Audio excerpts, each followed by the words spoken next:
Welcome to Kenton's videos. Enjoy the video. You begin by measuring 1/2 cup rice and 2 cups water because proportions determine gel texture. Rinse the rice until the water loosens. This removes surface starch that causes grit. Once done, put rice into simmering water, cover, and cook gently for 15 to 20 minutes. You want tender grains that still hold shape.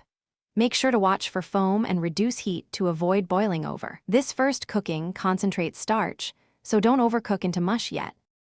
Once the rice is tender, pour off and reserve about 3/4 cup of the cooking liquid. That liquid contains dissolved starch you need. Transfer the rice and reserved liquid to a blender and pulse until smooth. Stop and scrape down the sides to achieve an even gel.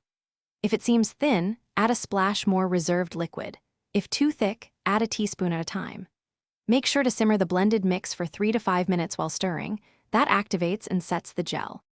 You need to cool the rice gel to room temperature before sealing, because trapping heat can make condensation and spoilage. Spoon it into a clean jar, press a liner or plastic wrap on top, then refrigerate. It will thicken further as it cools.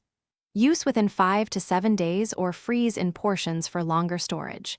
If your gel turns too thin, return it to low heat and reduce. If it separates, whisk vigorously or blend briefly to recombine and Thanks for watching. Consider subscribing if we helped you.